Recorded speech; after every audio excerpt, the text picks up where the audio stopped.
Nalulubog ang mga tao ng Istanbul matapos mayanig ng magnitude 6.2 na lindol. Kasalukuyan nagsasagawa ng search and rescue operations ang mga otoridad ng Turkiye para sa mga taong natabunan. Ang mga susunod pong kaganapan ating idedetalye maya-maya.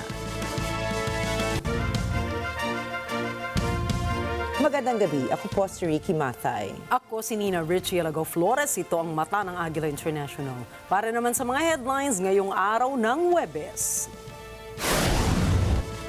Patay ang isang alkalde sa Cagayan matapos pagbabarilin habang nangangampanya. ASEAN at Beijing nagkasundo para sa South China Sea Code of Conduct. Inakusahan ni US President Donald Trump si Ukraine President Volodymyr Zelensky sa pagsira sa negosasyon nila sa Russia.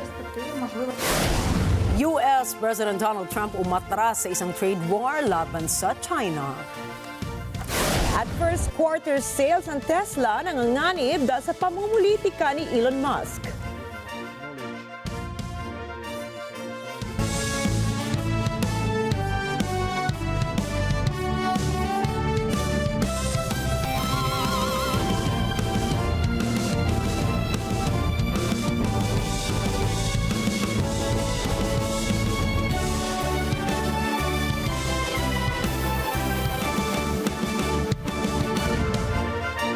Bibisita si Japanese Prime Minister Shigeru Ishiba mula April 29 hanggang 30 upang palakasin ang relasyon ng Japan at ng Pilipinas.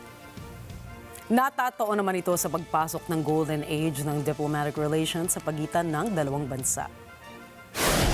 Sasalubungin siya ni Pangulong Ferdinand Marcos Jr. at First Lady Liza Marcos sa Malacanang.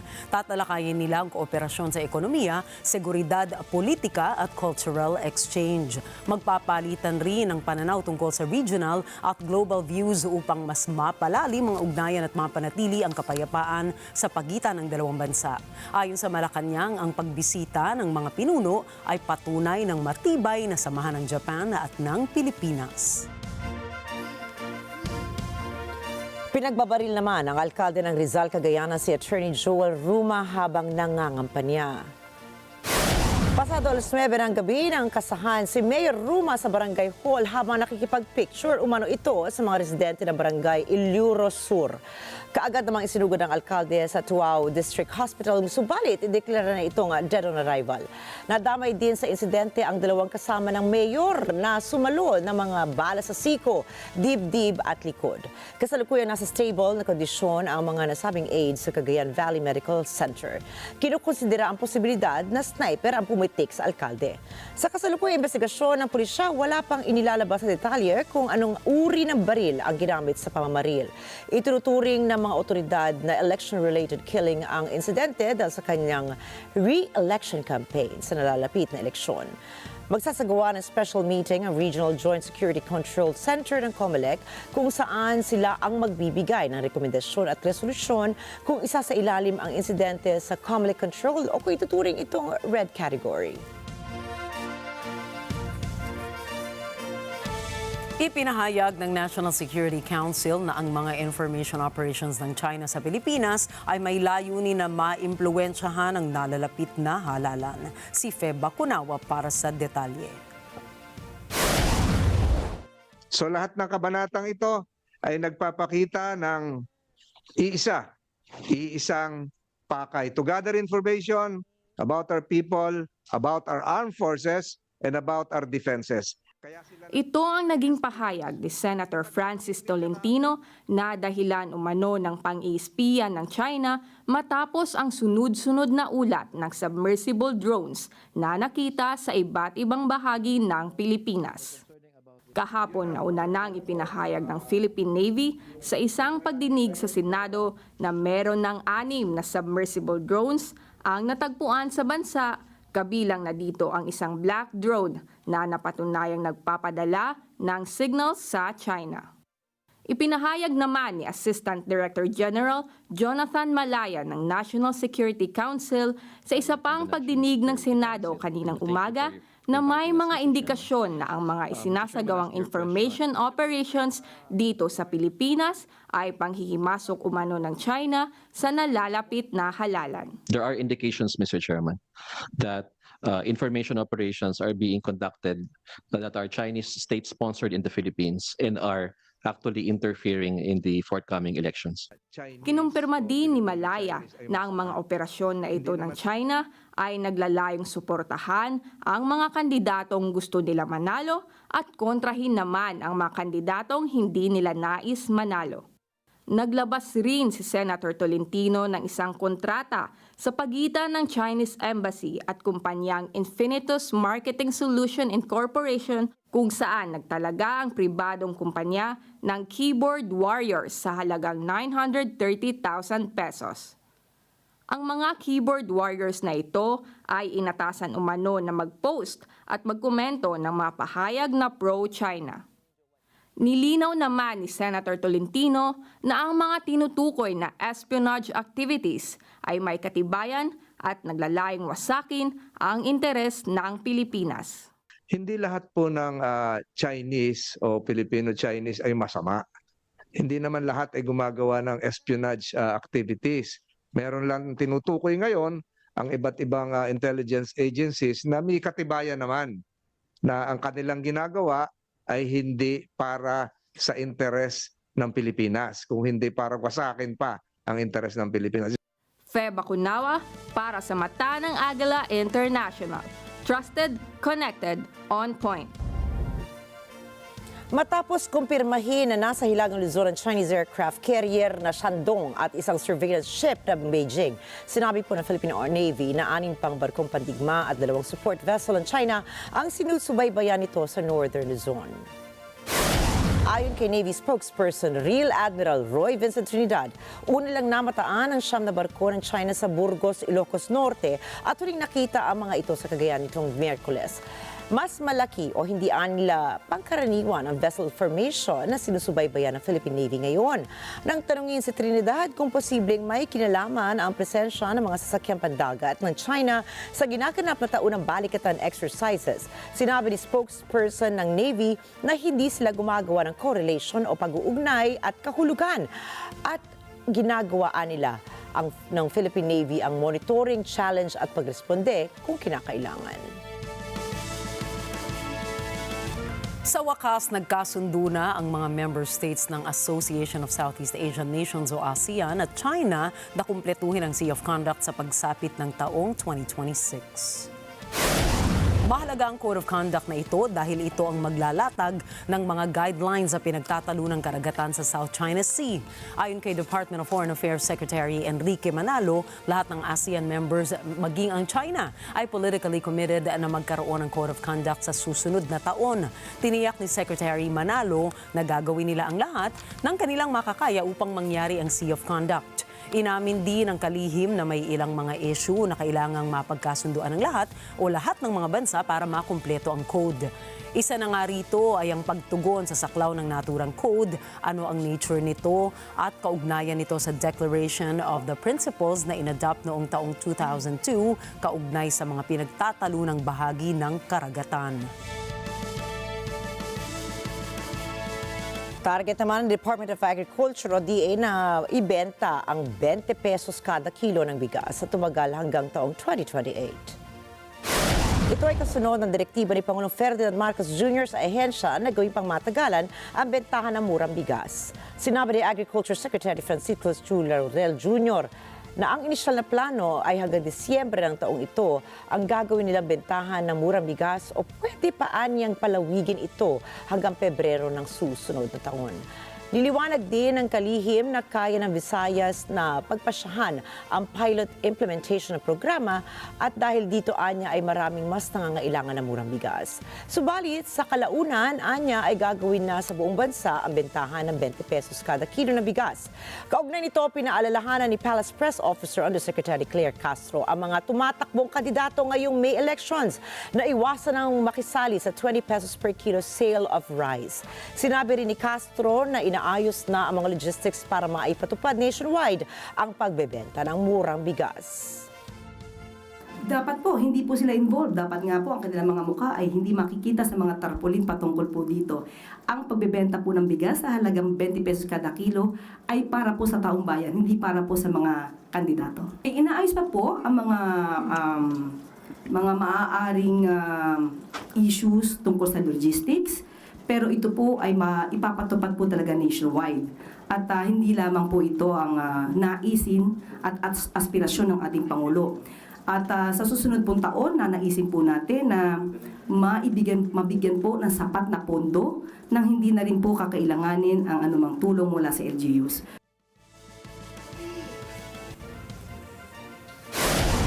Susunod, Chinese outpost sa katubigan ng South Korea inireklamo. President Trump pinakusahan si President Zelensky na sinasabotahe ang peace deal. At NATO at Palantir nagkasundo sa pagbili ng Maven AI system. Detalye ng mga balitang yan at iba pang mga balita sa pagbabalik ng Mata ng Agila International.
It's brighter. It's hotter. The most awaited happening of your summer. It's the Summer Blast 2025. But wait, the best got better. Because it is NET25 Silver Anniversary. Grabe ang init ngayong Summer Blast. Kaya mag-summer outfit check na tayo para sa fun games, water park adventure, rides, neon lights na pwedeng pang selfie, fireworks, at pinaka-inaabangan nating lahat, concert all night long. Isang buong araw ito. So get your tickets now and experience the summer you'll always remember. Only at the Philippine Arena Complex, Ciudad de Victoria, Bocaue, Bulacan, on April 27, 2025. Sobrang init na ba? Let's vibe this summer blast together with NET25.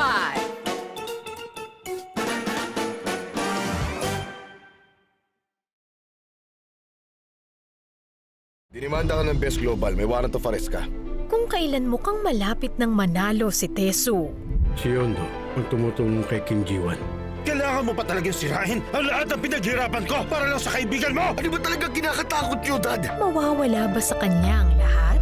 House of Bluebird. Gabi-gabi, 8 p.m. Dito lang sa NET25. Let's net together sa NET25. Sa NET25.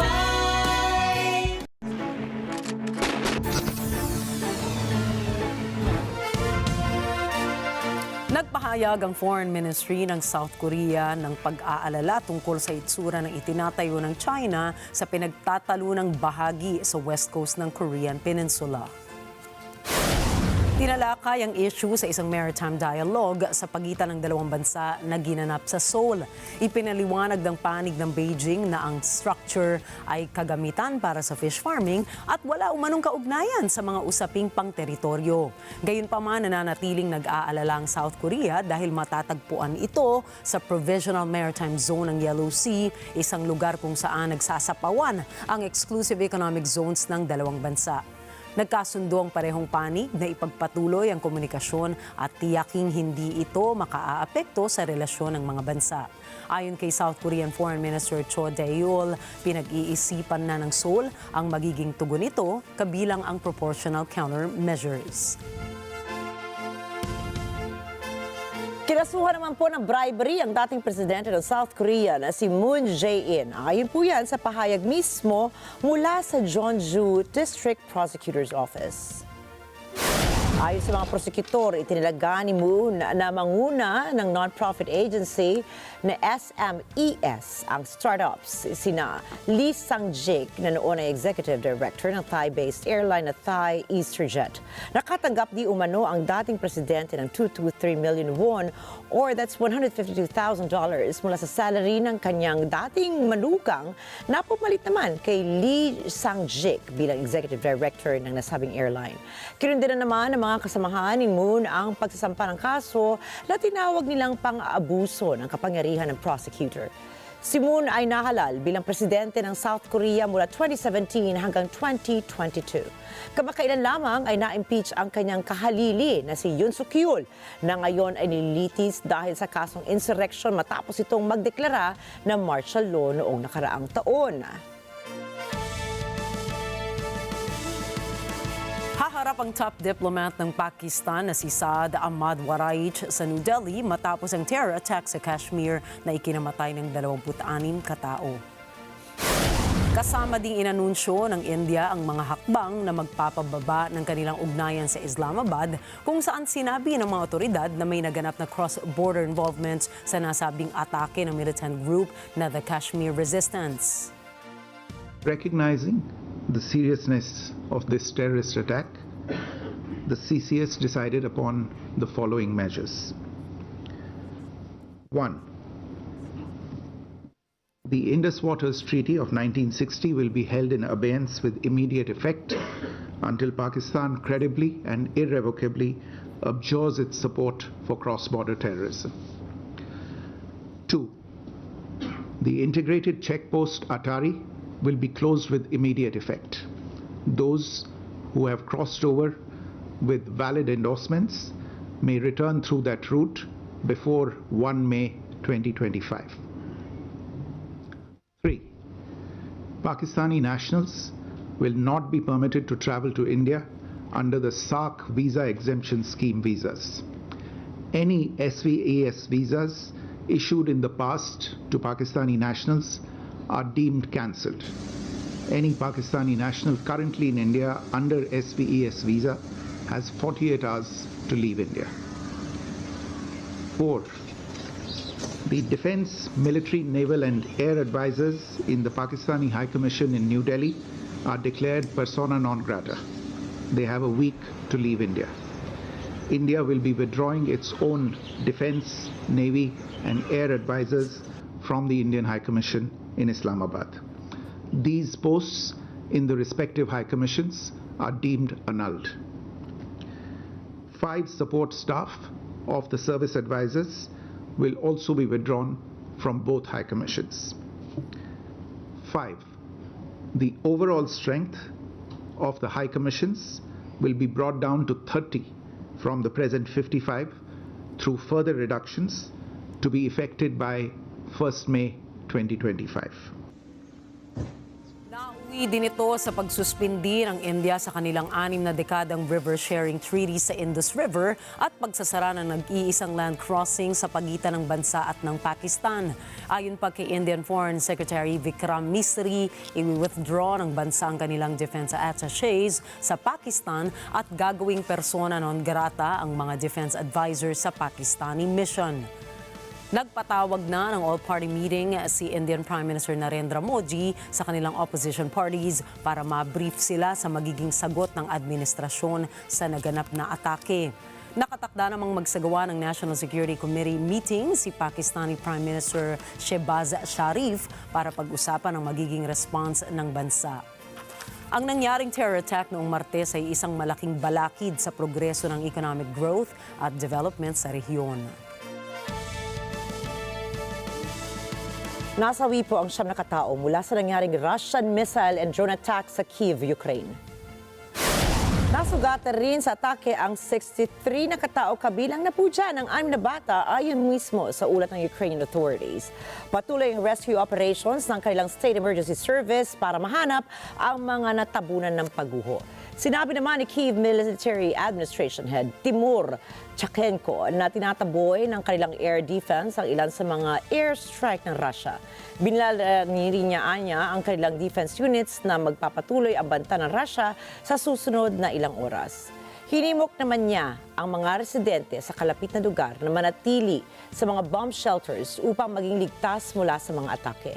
Samantala, patuloy na rin ang pag-atake sa lungsod ng Kharkiv ng 7 rockets kagabi, subalit wala pang impormasyon ukol sa casualties. Inakusahan ni U.S. President Donald Trump si Ukraine President Volodymyr Zelensky ng pagsira ng negosasyon nila ng Russia. I think we have a deal with Russia. We have to get a deal with Zelensky, and I hope that Zelensky, I thought it might be easier to deal with Zelensky so far. It's been harder, but that's okay. It's all right. But I think we have a deal with both. I hope. Kasunod ito ng ginawang pahayag ni Zelensky na hindi nila kikilalanin na kontrolado ng Russia ang Crimea. Що стосується нашої команди, вона завтра має мандат на те, що має мандат. Це обговорення, безумовно, припинення вогню або часткового припинення вогню. Ми готові до цієї стадії. Готові до повного припинення вогню. Після повного припинення вогню, з розумінням на який термін, ми готові до будь-якого формату перемовин з ними. До будь-якого. Dahil sa nasabing pahayag ay sinabi ni Trump na mas matatagalan pang lalo ang isinusulong nilang peace negotiation. Una lang sinabi ni Trump na sila ay aatras na isulong ang peace deal kung kapwa magmamatigas ang Russia at ang Ukraine. Inanunsyo naman ng North Atlantic Treaty Organization or NATO ang kanilang paggawad ng kontrata sa AI tech company na Palantir para sa kanilang AI-enabled battlefield operations. Carl, kausapin po para sa balita niyan. Inanunsyo ng North Atlantic Treaty Organization o NATO na nagkasundo sila ng AI tech company na Palantir para lalong paigtingin ng artificial intelligence ang kanilang defense capability sa rehiyon. Planong gamitin ng NATO ang commercialized AI system ng Palantir na Maven Smart System para makapagbigay ng data-enabled warfighting capability ang transatlantic military organization. Ang Palantir ay isang AI software at data mining company na pumasok sa mundo ng military contracting. Kasama sa kanilang mga kakontrata ay ang US military at mga sangay nito tulad ng Army Research Lab. Our nation is more important to us than anything. And, first we have to look at, we are in the business of making America stronger and better. That's our first and primary objective. Sa pamamagitan ng AI applications tulad ng Large Language Model o LLMS at Generative Machine Learning, mapapabuti ng Maven Smart System ang kakayahan ng NATO sa intelligence fusion and targeting, battle space awareness and planning, at accelerated decision-making. Ayon kay NATO Communications and Information Agency o NCIA General Manager Ludwig de Camps, ang kanilang kontrata sa Palantir ay nakatuon sa pagbibigay ng state-of-the-art AI capabilities sa alyansa. Ang AI platform ng Palantir ay naging pangunahing parte ng Project Maven ng Pentagon kung saan lumaki ang kapasidad ng mga sundalo dahil sa mabilis na decision-making at nabawasan din ito ang collateral damage ng kanilang mga misyon. Sa kabila nito, kinondena ng NATO ang paghahambing sa nasabing proyekto ng Pentagon at sinabing hindi parehas ang kanilang inisyatibo sa proyekto ng US.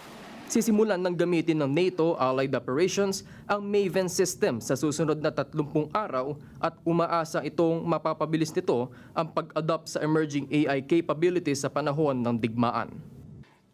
We are dedicating our company. We have dedicated our company to the service of the West and the United States of America, and we're super proud of the role we play, especially in places we can't talk about.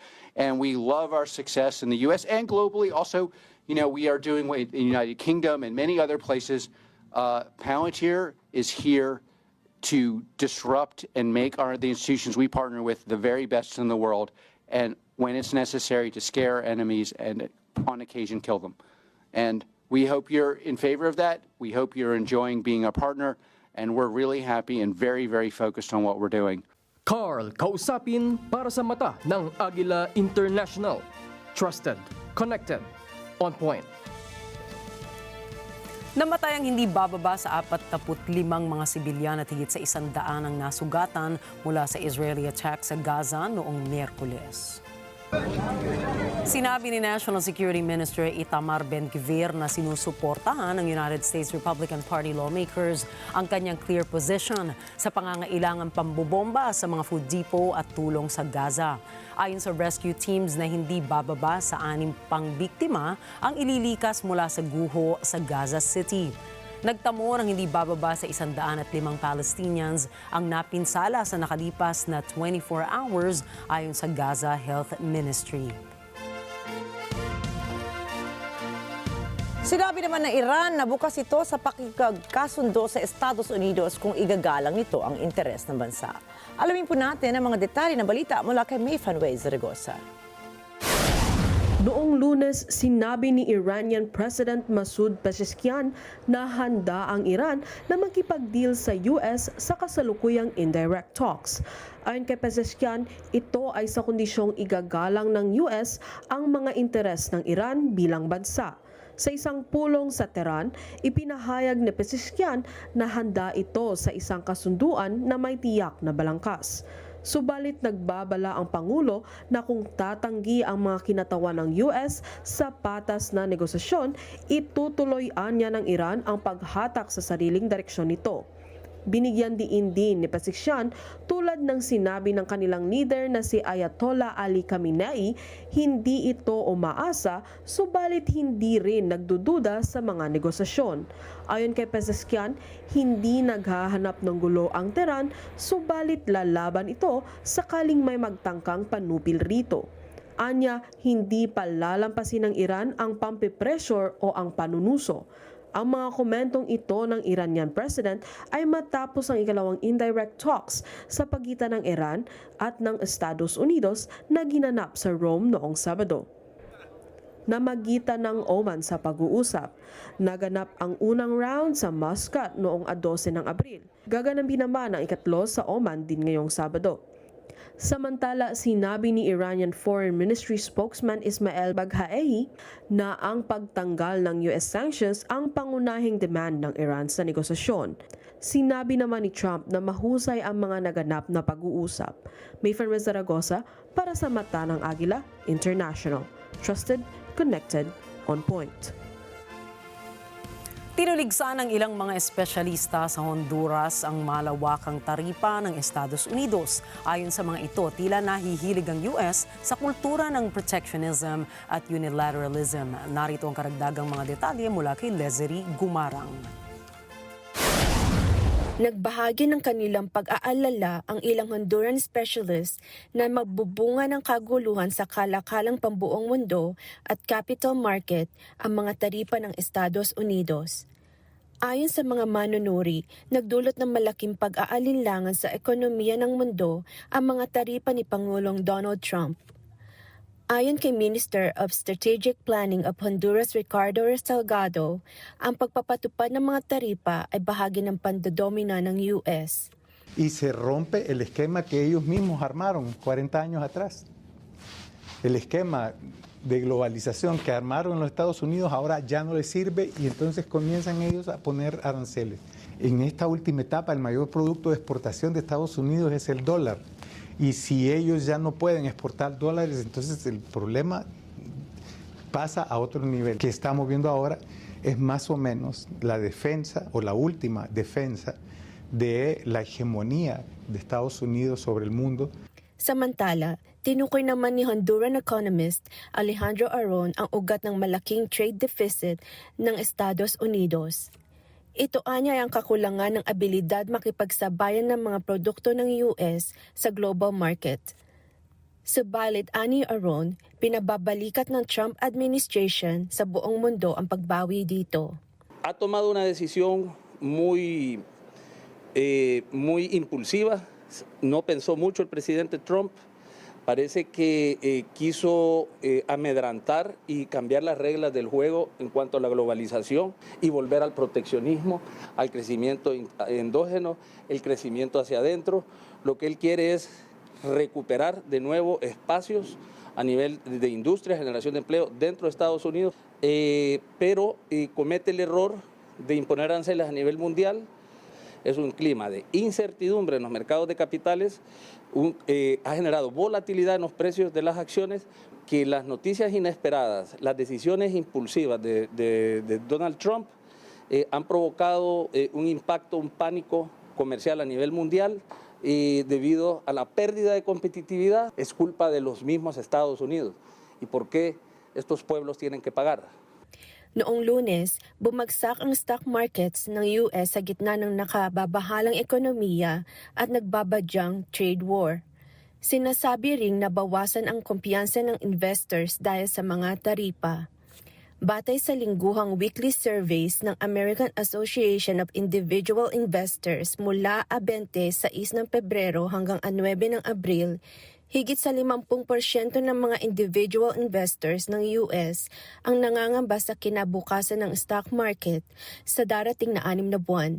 Leslie Gumarang para sa Mata ng Agila, International Trusted Connected on Point. Binabaan naman ng International Monetary Fund or IMF ang growth forecast nito para sa Estados Unidos, China at iba pang mga bansa. Ito po ay dahil pa rin sa epekto ng taripa ng US na ngayon ay nasa pinakamataas sa siglo. Terilyn Cunanan para sa balita niyan. Kasabay ng pagbabawas ng growth forecast ng IMF para sa maraming mga bansa, nagbabala ito na pababagalin lalo ang lumalalang trade tensions ang pag-uusad ng mga ito. Naglabas ng update ang IMF sa World Economic Outlook nito na kinalap 10 araw lamang matapos ang anunsyo ng universal tariffs ng administrasyon ni Pangulong Donald Trump. Ang mga taripa ay ipinataw sa halos lahat ng trading partners nito. Pansamantalang nakasuspindi pansamantala ang mas matataas na taripa sa ilang bansa. Binawasan ng IMF ang forecast para sa global growth ng 0.5 percentage points sa 2.8% para sa 2025 at ng 0.3 percentage points sa 3% mula sa January forecast nito na 3.3% sa parehong taon. Sinabi ng ahensya na inaasahang mas mabagal ang pagbaba ng inflation kumpara sa inaasahan noong Enero. Ito anya ay dahil sa epekto ng taripa. Sinasabing nasa 4.3% sa 2025 at 3.6% naman sa 2026 ang inflation rate na may kapansin-pansing pagtaas para sa US at iba pang nangungunang ekonomiya. Well, what we're seeing, of course, is a very significant impact of the new trade tensions between the US and a number of other countries. We've seen a flurry of tariff announcements since the end of January, with countermeasures from some countries, and all of that is very heavily coloring our outlook for this year and next year. Tinawag ng IMF ang report na ito na reference forecast, batay sa pag-unlad hanggang Abril. So reference estimate, which is based on measures announced up to and including the April 2nd Rose Garden tariff announcements and some of the countermeasures immediately after that, finds a significant downgrade to global growth to about 2.8% for this year and 3% for next year. That's about 0.5 percentage point lower for 2025, and cumulated 25-26, it's 0.8 percentage points. So it's quite significant, and it's hitting all the regions of the world. We're seeing lower growth in the US, lower growth in the euro area, lower growth in China, lower growth in other parts of the world. Binanggit nito ang napakamasalimuot at magalaw na sitwasyon sa kasalukuyan. Right now there are bilateral discussions. What's important is to settle on a set of rules that businesses and countries can understand and follow, and that will help provide support and remove the uncertainty that is weighing down on global growth. Idiniin ng IMF na malaki ang magiging epekto sa global economic activity ang mabilis na pag-init ng tensyon sa kalakalan at mataas na antas ng pagkabahala ukol sa hinaharap na mga tuntunin. Terilyn Cunanan para sa Mata ng Agila International. Trusted, connected, on point. Trending naman sa Chinese online community ang naging pahayag ni US President Donald Trump na maaaring mag-U-turn ang kanilang trade war laban sa China. 145% is very high, and it won't be that high. It's not going to be that high. It got up to there. We were talking about fentanyl, where various elements built it up to 145. No, it won't be anywhere near that high. And what level do you think it'll come down to if you haven't? It'll come down substantially, but it won't be zero. It used to be zero. We were just destroyed. Umani na sari-saring mga komento online ang nasabing pahayag lalo na sa Chinese online platform na Weibo kung saan trending ang hashtag na Trump chickened out.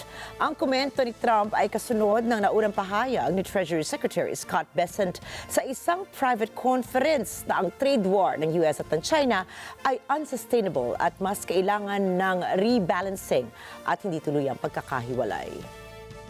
China in particular is in need of a rebalancing. Recent data shows the Chinese economy tilting even further away from consumption toward manufacturing. China's economic system, with growth driven by manufacturing exports, will continue to create even more serious imbalances with its trading partners if the status quo is allowed to continue.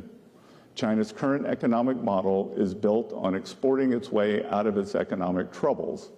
It's an unsustainable model that is not only harming China, but the entire world. Nanindigan naman ang China na hindi nila gusto ng laban, subalit hindi sila takot sa paglaban. Bukas din po ang kanilang pinto upang pag-usapan ang namumuong tensyon. 想再次强调，这场关税战是美方发动的，中方的态度是一贯的、明确的。如果美方真的想通过对话谈判来解决问题，就应该放弃极限施压那一套，停止威胁讹诈，在平等、尊重、互惠的基础上同中方对话。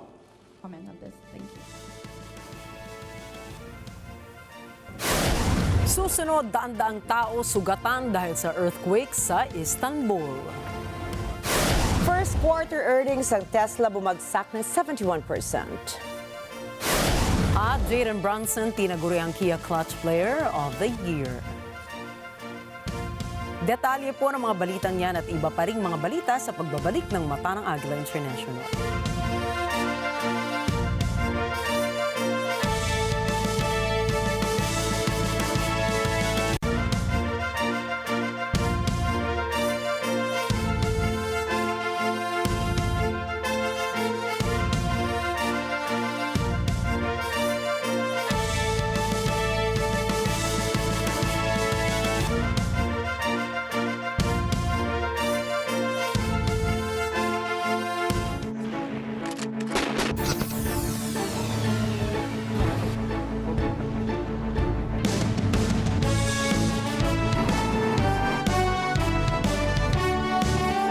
It's hotter, the most awaited happening of your summer.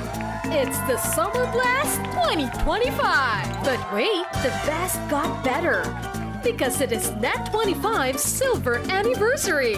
Grabe ang init ngayong Summer Blast. Kaya mag-summer outfit check na tayo para sa fun games, water park adventure, rides, neon lights na pwedeng pang selfie, fireworks, at pinaka-inaabangan nating lahat, concert all night long. Isang buong araw ito. So get your tickets now and experience the summer you'll always remember. Only at the Philippine Arena Complex, Ciudad de Victoria, Bocaue, Bulacan, on April 27, 2025. Sobrang init na ba? Let's vibe this Summer Blast together with NET25.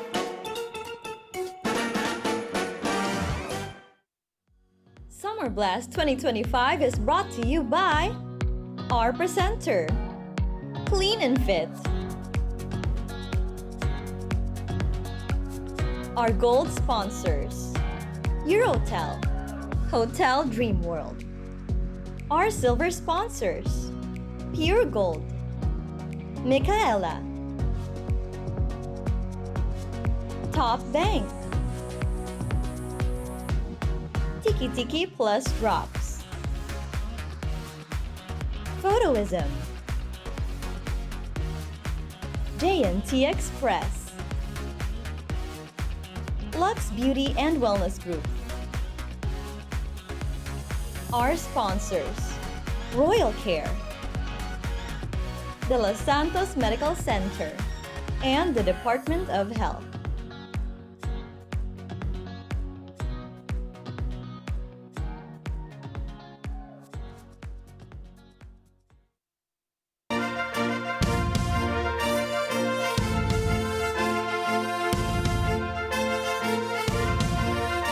Nagbabalik ang mata ng Agila International sa pagpapatuloy po ng ating mga balita ngayong gabi. Umabot na sa 236 na katao ang sugatan nang tumama ang magnitude 6.2 earthquake sa Istanbul, Turkiye. Lawrence Torres para sa balitang yan. 20'de de padişah vaat etti, nidam kararını onaylar. Evet sayın seyirciler, şu anda çok güçlü bir deprem yaşanıyor İstanbul'da. Bunu yayında aktarmak durumundayız ama evet, biz de deprem oluyor. Çok ciddi şekilde sarsılıyoruz şu anda. Deprem oldu. 4 büyüklüğünde bir deprem olmuştu ama çok güçlü bir deprem şu anda ciddi şekilde. Evet. Umabot sa halos 240 na katao ang nagtamo ng mga pinsala at 173 sa mga ito ay nagtamo ng mga sugat dahil sa kanilang pagpapanik nang tumama ang magnitude 6.2 earthquake sa Istanbul, Turkey. Naganap ang lindol sa kanilang public holiday kung saan walang pasok ang mga bata at nagdiriwang ang mga tao sa kalye. Nagtipon sa open space ang mga residente upang maiwasan ang posibleng pagbagsak ng mga istruktura. Nag-abiso ang mga otoridad na huwag na munang pumasok sa mga gusali na maaari na pinsala ng lindol. Sinugod sa ospital ang mga sugatan na may minor injuries matapos subukan tumalon sa mga gusali sa pagmamadaling lumikas habang nagaganap ang pagyanig. Binuksan rin ang mga sports halls para makapagpalipas ng gabi ang mga residenteng natatakot umuwi sa kanilang mga tahanan. Aabot sa 370 reports ng structural damages ang naitala ayon sa mga otoridad. Patuloy pa rin na inaalam kung may nasawi sa naganap na lindol. Arama tarama çalışmalarımız hassasiyetle devam ediyor. Biz de süreci çok yakından takip ediyoruz. Buraya gelmeden önce bakan arkadaşlarımızın yanı sıra AFAD Başkanımız ve İstanbul Valimizden en güncel bilgileri aldım. Şimdilik sıkıntılı bir durum görünmüyor. Lawrence Torres para sa mata ng Agila International. Trusted, connected, on point. Patuloy ang pagliliyab ng wildfire sa silangang bahagi ng New Jersey sa Estados Unidos. Alamin natin ang mga detalye mula kay Kathleen Gao. Noong Miyerkules, kitang-kita sa aerial footage ang napakakapal na usok mula sa wildfire na patuloy ang pagliyab sa New Jersey. Libo-libong hektarya ng lupain ang naabot habang nilalamon ng apoy ang lugar. Humarap rin pansamantala sa mandatory evacuations ang mga residente na binawi naman kinahapunan. Subalit, noong Miyerkules ng hapon, nasa 30% pa lamang ng sunog ang nasusupil ng mga bumbero. Ayon sa New Jersey Fire Service, nawalan rin ng kuryente ang ilang bahagi ng Ocean County, ang lugar na naapektuhan ng husto ng sunog. Sa kasalukuyan, iniimbestigahan pa ang sanhi ng sunog na kumalat na sa may 1,295 hectares ayon sa mga report.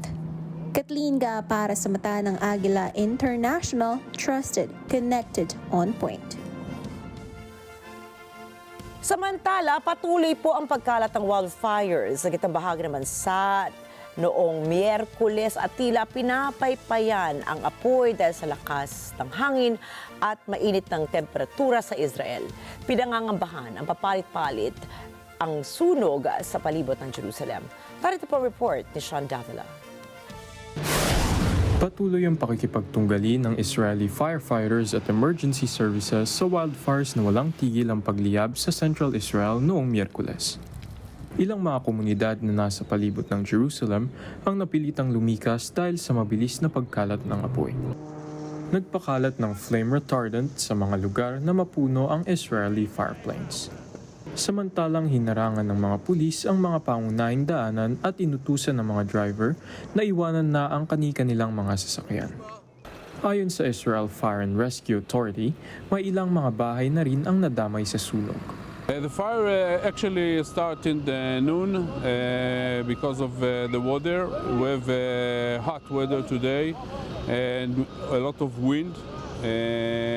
Actually now the fire is static, but we have a lot of forces from all the districts in the country.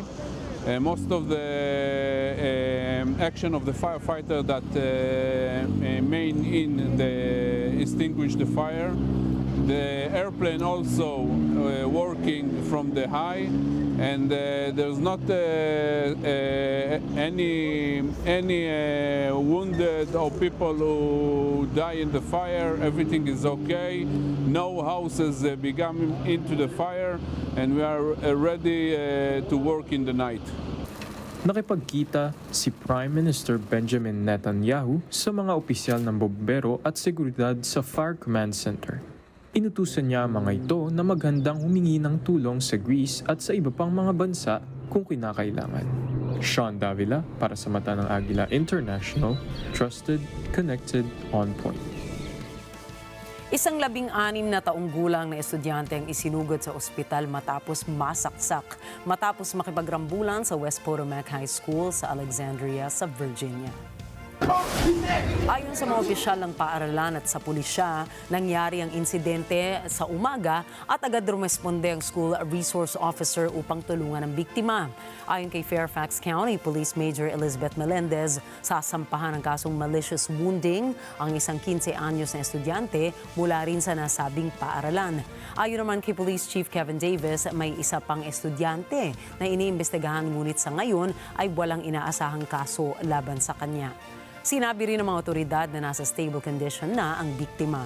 Samantala, ilang magulang ang nagpahayag ng pagkadismaya sa kakulangan ng komunikasyon mula sa school district. Sa isang press conference, hinarap nila si Fairfax County Public School Superintendent Michelle Reed upang humingi ng kasagutan. Isa pong malaking tipak ng yelo naman ang biglang gumuho mula sa glacier sa Mount Value na Raju sa Peru at bumagsak pa ito sa katubigan. Biglang gumuho ang napakalaking glacier at nahati sa malalaking tipak bago tuluyang lumubog sa katubigan sa taas ng higit kumulang 17,000 feet. Nangyari ang insidente habang may isinasagawang training exercises sa bundok, kung kaya't napilitan po ang mga tao roon na umakyat na mabilis at lumikas habang papalapit ang gumuhong yelo sa kanilang kinaroroonan. Ayon naman kay Jose Forero na siyang nakakuha ng video ng insidente, naramdaman niya ang totoong takot na magsimulang magbitak na ang yelo. Dagdag pa niya ay walang naiulat na nasaktan sa nasabing insidente.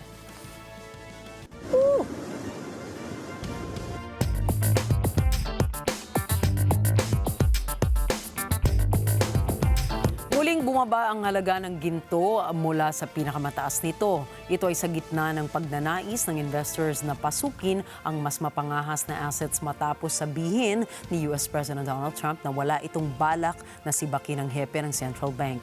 Kasabay pa ang hudyat ng tila progreso sa usaping taripa sa pagitan nila ng China. Si Rose Papa Angeles para sa balita. Bumaba ng 2.2% ang spot gold XAU ng $3,305.79 an ounce noong Miyerkules pagkatapos nitong abutin ng record high na $3,500.05 noong nakaraang session.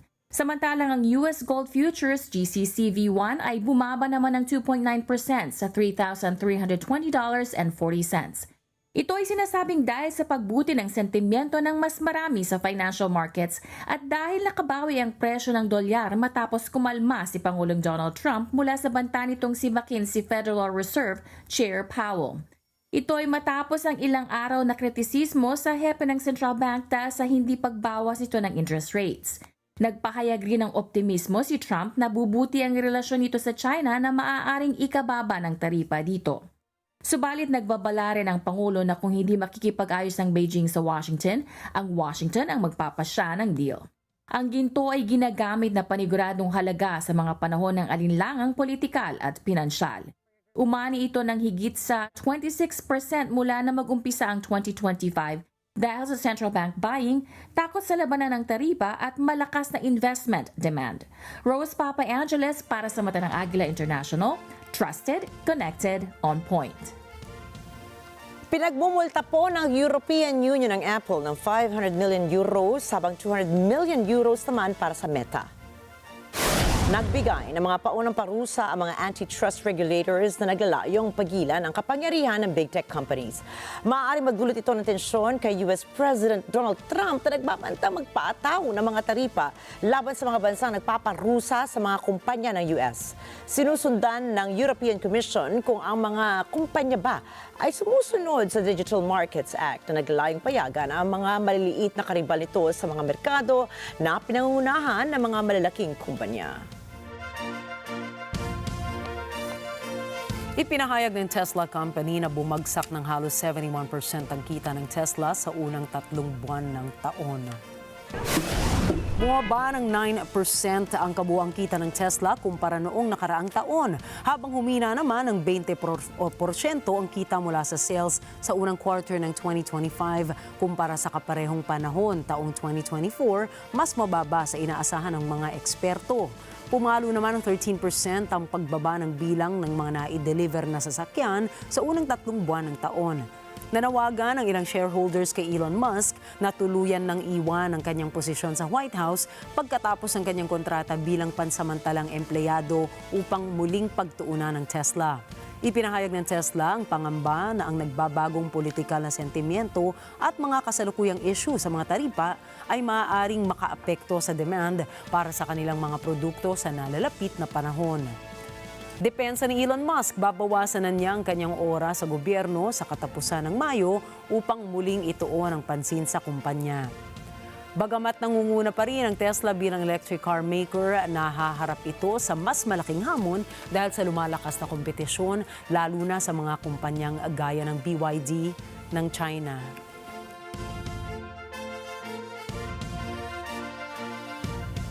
Manatili pong nakaantabay, magbabalik pa rin ang mata ng Agila International.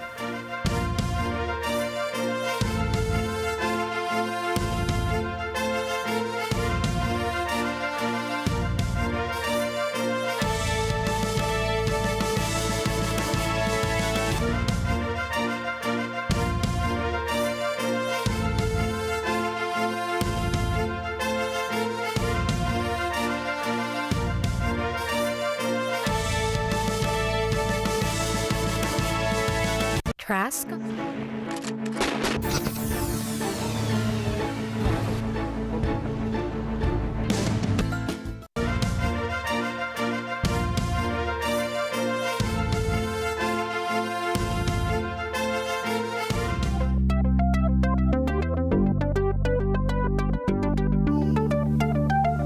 Nakapag-develop po ang Chinese researchers sa Fudan University ng China ng tinatawag nilang world's fastest flash memory device. Kilala ito sa tawag na POX, isang non-volatile memory na sinasabing kayang talunin ang pinakamabilis na volatile memory technologies. Ayon sa mga researchers, kaya ng POX na mag-store ng data sa bilis na 1 bit per 400 picoseconds. Ang mga volatile memories katulad po ng mga SRAM or DRAM ay mayroon lamang na bilis na 1 to 10 nanoseconds para makapag-store ng 1 bit of data. Tinukay naman ng researcher na si Liu Chunsen na kasalukuyang nang nakikipag-collaborate sila sa mga manufacturing enterprises para ma-expedite ang praktikal na aplikasyon ng groundbreaking technology ito. Samantala, nagbukas naman ng mga pinto ng Shanghai Auto Show sa China, ang pinakamalaking industry expo sa buong mundo.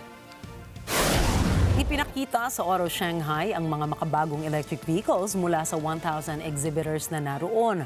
Naghahangad ang mga foreign car makers na kaya nilang makipagsabayan sa ultra-competitive Chinese firms sa kabila ng tumataas na mga hadlang sa kalakalan at panganib sa Chinese global ambitions. Tatakbo ang Technological Automotive Expo hanggang May 2 na ibabahagi ang iba't ibang high-tech new models gaya ng mga luxury utility vehicles, saloons at multi-purpose vehicles.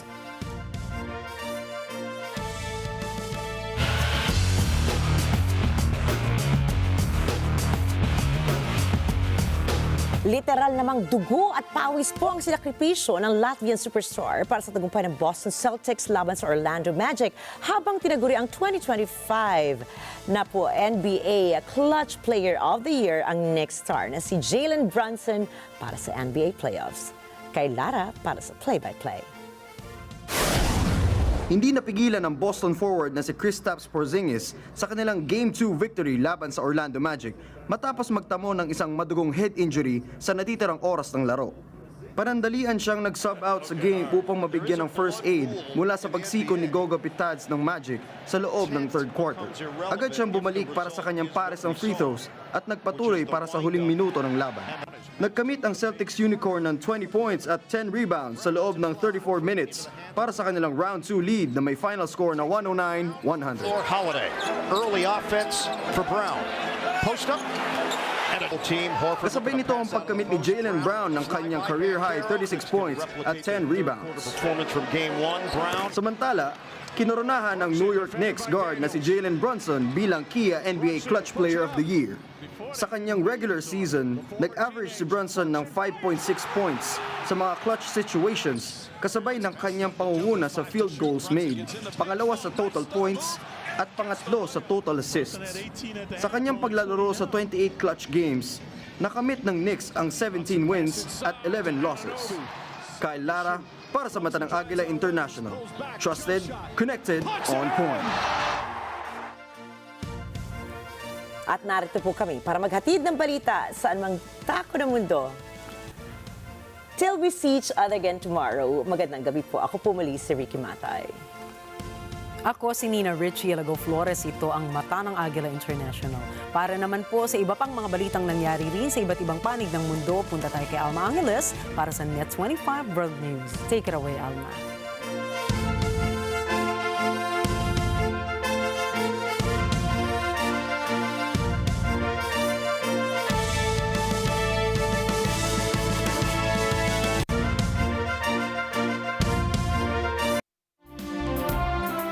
Thank you, Nina and Ricky. Good evening, everyone. I'm Alma Angeles for NET25 World News. On tonight's headlines. First tonight, a sharp disagreement between the U.S. and Ukraine. President Trump is publicly criticizing President Zelensky's stance on Crimea, saying the territory status is not even a point of discussion. And that's creating a new tension in the search for a resolution to the war. Take a look. The president's frustrated. His patience is running very thin. He wants to do what's right for the world. He wants to see peace. He wants to see the killing stop. But you need both sides of the war willing to do that. And unfortunately, President Zelensky seems to be moving in the wrong direction. And now, turning to the wildfire that is prompting serious concern in New Jersey. Authorities are now saying the blaze raging through the Pinelands has the potential to be the most significant the state has seen in 20 years. About 11,500 acres and 30% containment.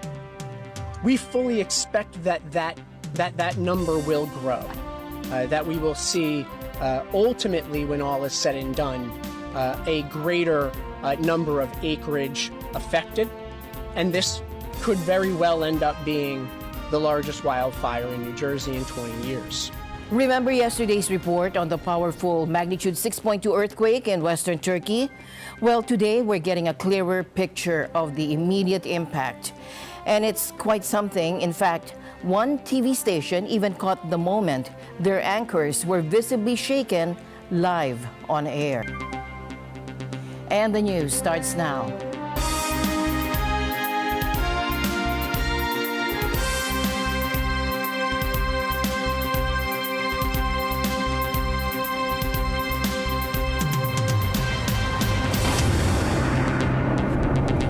First tonight, a sharp disagreement between the U.S. and Ukraine. President Trump is publicly criticizing President Zelensky's stance on Crimea, saying the territory status is not even a point of discussion. And that's creating new tensions in the search for a resolution to the war. Take a look. U.S. President Donald Trump and Ukrainian President Volodymyr Zelensky clashed again on Wednesday on efforts to end the three-year-old war in Ukraine. Trump chided Zelensky in a Truth Social post for refusing to recognize Russia's occupation of Crimea. He said the territory was lost years ago and, quote, is not even a point of discussion. White House spokesperson Caroline Leavitt elaborated in comments to reporters. The president's frustrated. His patience is running very thin. He wants to do what's right for the world. He wants to see peace. He wants to see the killing stopped. But you need both sides of the war willing to do that. And unfortunately, President Zelensky seems to be moving in the wrong direction. Zelensky said this week that Ukraine will not recognize Russia's annexation of Crimea. Ukraine does not legally recognize the occupation of Crimea. There's nothing to talk about. This is beyond our constitution. It's our territory. The territory of the people of Ukraine. His chief of staff said in a post on X that he stressed to the U.S. in talks Wednesday that Ukraine will stand firm on its principles regarding sovereignty and territorial integrity. Nevertheless, Ukraine's foreign minister said after those discussions that Kyiv was committed to working with the U.S. to achieve peace. Meanwhile, efforts to reignite peace talks in the Ukraine conflict appear to be facing significant hurdles. While U.S., Ukrainian, and European officials met today, skepticism remains high, particularly after the cancellation of a key U.S. trip. Meanwhile, President Putin acknowledged weapon shortages within his own forces. Take a look. Russian President Vladimir Putin told a meeting of the State Military-Industrial Commission Wednesday that Russian armed forces were still short of certain weapons, including drones, despite a big boost in production.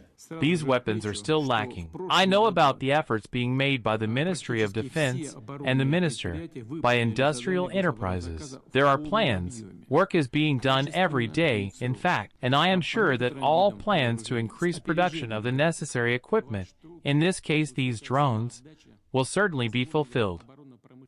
The discussion occurred the same day Ukrainian officials said a Russian drone hit a bus, killing 9 workers, as the war between the two countries continues.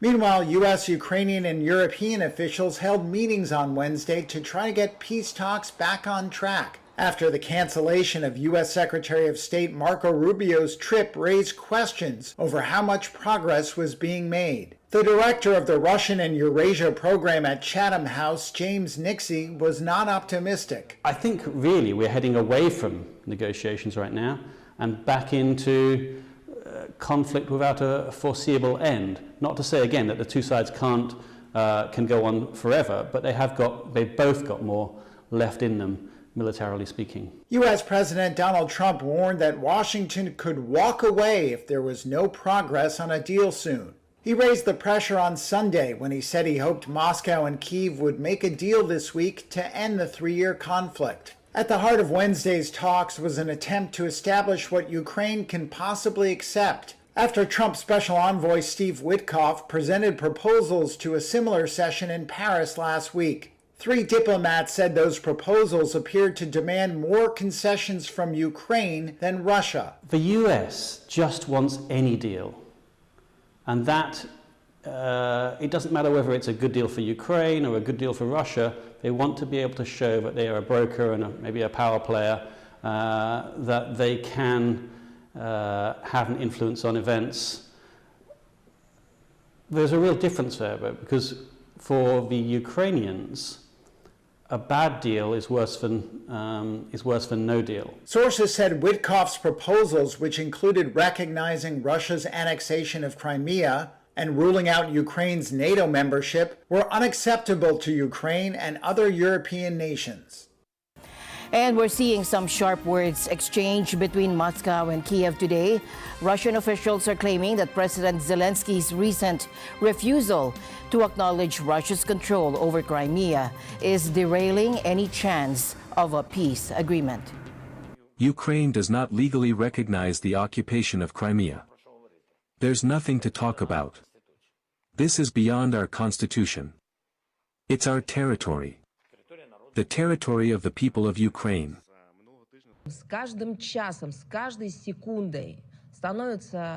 Zelensky has categorically refused to make any concessions and has declared legal non-recognition of Crimea as part of Russia. He showed his willingness in demonstrative way to hold talks only about ceasefire and only on his, Zelensky's, terms. This schizophrenic approach of Kiev's regime showed one more time the absolute inability to negotiate, the irresponsibility and the desire to make this massacre until the last Ukrainian soldier.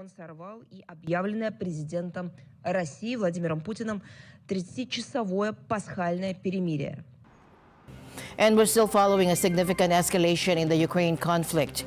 Overnight, Russia launched a massive missile and drone attack on Kiev, now confirmed to have killed at least 9 people and injured over 70, including children. The intensity of this strike has prompted a swift reaction from Ukrainian President Volodymyr Zelensky, who has cut short an international trip to return to the capital.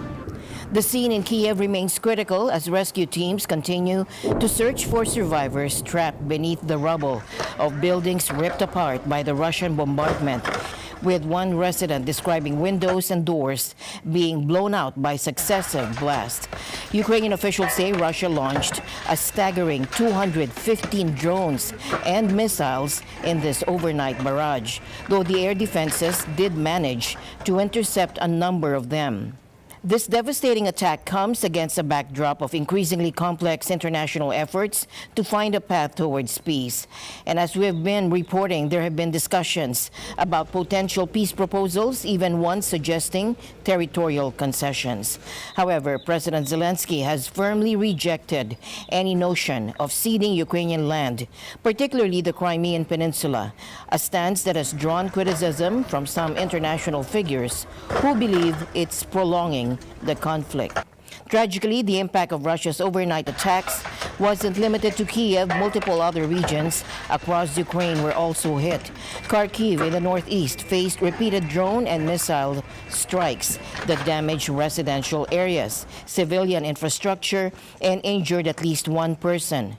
And there are also reports of a disturbing incident in the Zhytomyr region, where Russian forces reportedly launched a second strike targeting emergency crews who were already responding to an earlier fire, injuring a rescue worker. Even Ukraine's railway system experienced damage in the Kiev and Kharkiv regions, though officials say train operations are continuing. And now we're following breaking news regarding President Trump's recent announcement of a proposed 145% tariff on all Chinese goods entering the United States. The key questions now, will either the U.S. or China back down? And are Presidents Trump and Xi engaged in direct talks? Can you clarify, Mr. President, on China? Yeah, we are going to have a fair deal with China. It's going to be fair. Are you talking to them actively now? Actively. Everything's active. Everybody wants to be a part of what we're doing. China, however, has remained defiant. A spokesperson stated this: If the U.S. truly wants to resolve issues through dialogue and negotiation, it should stop making threats and resorting to coercion, and engage with China on the basis of equality, mutual respect, and mutual benefit. Saying they want to reach an agreement with China while continuing to apply maximum pressure is not the right way to deal with China, and it will not work. The economic impact of these tariffs is already being felt. The stock market has experienced its worst April in over half a century, with fears of inflation and recession mounting. Major retailers, including Walmart, Target, and Home Depot, have met with President Trump, warning that the tariffs could lead to empty store shelves across the country. A recent poll also indicates that only 37% of Americans approve of the president's handling of the economy, a significant drop that could have implications for his re-election campaign. Treasury Secretary Scott Bessent echoed a shift in tone from the administration. America first does not mean America alone. To the contrary, it is a call for deeper collaboration and mutual respect among trade partners. Far from stepping back, America First seeks to expand U.S. leadership in international institutions like the IMF and the World Bank. By embracing a stronger leadership role, America First seeks to restore fairness to the international economic system. When questioned about the possibility of reducing the 145% tariffs on Chinese goods, how soon do you want to bring the tariffs on Chinese goods? Well, that depends on them. We have a situation where we have a very, very great place. It's called the United States of America, and it's been ripped off for years and years. These people know it. We talked about it before you came in. We've been ripped off by every country in the world. As both nations signal a willingness to engage in dialogue, the world watches closely to see if these tensions can be resolved through negotiation or if they will escalate further, impacting the global economy. Elon Musk is making some changes to his busy schedule. He's announced he'll be significantly cutting back the time he spends working with the Trump administration starting next month and focusing more on his various companies, especially Tesla. The large slug of work necessary to get the Doge team in place and working in the government to get the financial house in order is mostly done. So I think I'll continue to spend, a day or two per week on government matters for as long as the president would like me to do so, and as long as it is useful.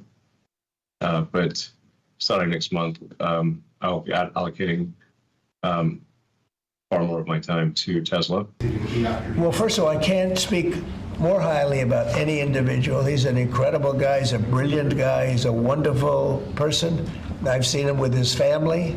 I've seen him with a lot of his children. He's got a lot of children. He treats them good. He loves his children. But he's a brilliant guy, and he was a tremendous help both in the campaign and in what he's done with Doge. And we're talking about almost $200 billion and rising fast, because many of the things that we were looking at are now being found out to be fact. It's terrible. I mean, the fraud, the waste. And now, turning to the wildfire that is prompting serious concern in New Jersey. Authorities are now saying the blaze raging through the Pinelands has the potential to be the most significant the state has seen in 20 years, with over 12,500 acres already consumed. Take a look. And this could very well end up being the largest wildfire in New Jersey in 20 years. New Jersey officials on Wednesday said a massive wildfire burning in the state's Pinelands was on track to become one of the worst in state history. The Jones Road wildfire had consumed some 12,500 acres and was 40% contained as of Wednesday afternoon. Bill Donnelly is New Jersey's Forest Fire Service Chief. You guys have to remember, New Jersey has some of the most volatile wildland fuels in the entire country. Everybody's used to seeing California and things like that, that chaparral that burns up them hills and goes crazy. Well, these pine barrens out here are the exact same type of fuel model. They are just like having napalm spread across the ground. It's, on the right conditions, when humidity's low and fires become wind-driven, it's just, you can have catastrophic fires as a result of those conditions coming together. Donnelly said that so far this year, New Jersey has experienced nearly twice as many wildfires than usual. The latest blaze started on Tuesday in the Greenwood Forest Wildlife Management Area in Ocean County, about halfway between Asbury Park and Atlantic City. Forced to contain this fire, it still grew to be a large wildfire. So our initial attack efforts failed because of extreme fire behavior, dry, droughty fuels, spring fire season, windy, low RH, which is relative humidity. So we had difficulty containing it to our initial box. The fire is expected to continue to burn for several days until rain comes on Friday or Saturday. It was no longer threatening populated areas. The cause of the fire remains under investigation. Remember yesterday's report on the powerful magnitude 6.2 earthquake in western Turkey? Well, today we're getting a clearer picture of the immediate impact. And it's quite something. In fact, one TV station even caught the moment their anchors were visibly shaken live on air. Take a look. A 6.2 magnitude earthquake rocked western Turkey on Wednesday, one of the strongest in years. A live broadcast by Echo TV caught the moment anchors were taken by surprise by the sudden shaking. The epicenter of the quake was about 50 miles west of Istanbul. The city's governor's office said more than 150 people were injured and receiving treatment in hospitals after leaping from buildings in panic. None were in critical condition, it added. While some shops closed, there was no damage to energy or water infrastructure in the city. CCTV video in Bursa, Turkey, showed people fleeing stores as the quake hit. After the quake, people gathered in parks and stood outside their homes across western Turkey. Some Istanbul residents waited out the aftershocks that continued to be felt on the European side of the city.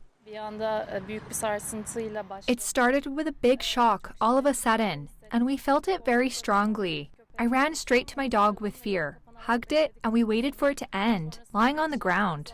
After that, we actually took our belongings and went straight to the street. We have been in the park for a few hours. I don't know how many hours it has been. I think we will stay here a little longer today.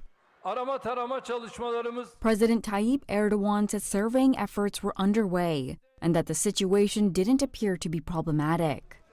Wednesday's quake comes about 2 years after the country suffered the deadliest and most destructive earthquake in its modern history. The 7.8 magnitude quake that struck southern Turkey and northern Syria in February 2023 killed more than 55,000 people and injured more than 107,000. Hundreds of thousands of people remain displaced. And the news continues here on NET25. We'll be right back. It's brighter. It's hotter. The most awaited happening of your summer. It's the Summer Blast 2025. But wait, the best got better. Because it is NET25 Silver Anniversary. Grabe ang init ngayong Summer Blast. Kaya mag-summer outfit check na tayo para sa fun games, water park adventure, rides, neon lights na pwedeng pang selfie, fireworks, at pinaka-inaabangan nating lahat, concert all night long. Isang buong araw ito. So get your tickets now and experience the summer you'll always remember. Only at the Philippine Arena Complex, Ciudad de Victoria, Bocaue, Bulacan, on April 27, 2025. Sobrang init na ba? Let's vibe this Summer Blast together with NET25.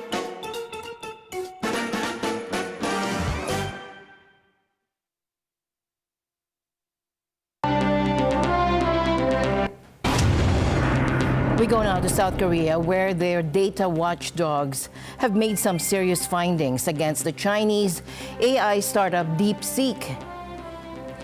Now, they say the company was taking user information and even the questions people were asking the AI and sending it off without permission, while the app was still up for grabs in their app stores. Initially, DeepSeek transferred personal information to companies located in China and the United States without obtaining consent from users for overseas transfers or disclosing it in the privacy policy at the time of service initiation. It has been confirmed that DeepSeek is transmitting device information, network information, app information, and the content users input into AI prompts to Beijing Volcano Engine Technology Company, Ltd.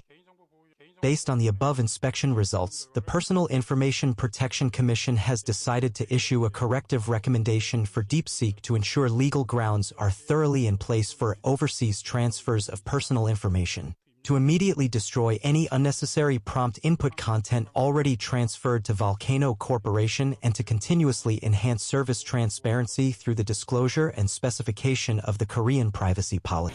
Tonight, as discussions around the potential Russia-Ukraine peace deal intensify, one key point of contention keeps coming up: Crimea. Now, this peninsula, seized by Russia from Ukraine back in 2014, sits at the heart of a major East-West standoff. And to understand why it's so crucial, let's take a closer look at its location and the history that makes it such a contested territory. The strategic importance of Crimea has been recognized for decades, even back in 2008. Concerns were being raised about the presence of the Russian Black Sea Fleet based in Sevastopol and the potential implications for Ukraine's sovereignty. It's at the northern end of the Black Sea and at the south of Ukraine. It plays a very strategic role in overseeing Black Sea maritime activity. One of the other parts of that agreement that we discussed earlier that came in the 1990s was that Russia leased the Black Sea naval base in Sevastopol on the southwestern side of Crimea, allowing it to continue to use those port facilities to project naval power through the Black Sea. Russia annexed it in 2014 after organizing a sham referendum, taking advantage of essentially the brief collapse of the Ukrainian state in the aftermath of the Maidan revolution, which Russia very heavily opposed, seeking to keep in power the Yanukovych regime that was in office before then. Yanukovych even briefly fled to Crimea before going to the rest of Russia. Russia used its strategy of bringing in so-called little green men. Putin denied that they were involved in the operations there and claimed that it was entirely an indigenous movement to call for unification with Russia. However, later admitted that this was entirely false, handed out medals for the operations in Crimea that have a beginning date on the 21st of February, right at the end, or at the apex of the Ukrainian Revolution in 2014. And many of the leadership of that military effort then went on to play key roles in the Russian-backed insurgency and invasion of the Donbass later in 2014, and even today in the full-scale invasion of Ukraine that's been going on for just over 3 years now. Now, the future of Crimea is once again a major point of discussion, particularly as some push for a resolution to the ongoing conflict. The idea of potentially recognizing Russia's claim to Crimea has been floated. But as Maximilian has explained, this could have significant implications for any negotiation. Were Trump to unilaterally recognize Crimea as Russian territory right now, he would be immediately giving up perhaps the most important negotiating card in all of these discussions, seemingly for nothing in return. Ukraine, of course, has insisted on full restoration of its pre-2014 boundaries, but there has been a lot of acknowledgement within Ukrainian political circles and even in the discussions that were held in 2022 about a ceasefire that Ukraine would at least no longer press its claim against Russia for the return of Crimea and allow that to sort of remain unsettled, but also to go unchallenged. Ever dream of riding your very own robotic beast? Well, the engineers at Kawasaki Robotics certainly have. They've just unveiled a wild concept, a ride-on robotic lion that they actually think could be prowling our world by the year 2050. Take a look.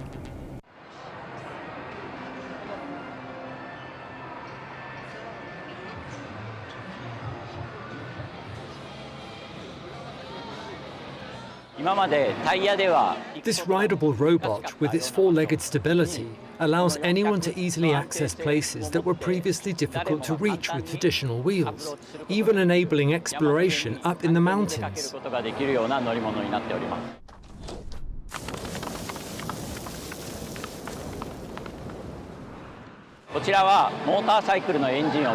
It is equipped with a generator based on a motorcycle engine, which produces electricity to power the motors. As for the controls, it also follows a motorcycle-inspired approach, using shifts in the rider's body weight to steer. Direction control is achieved through weight shift.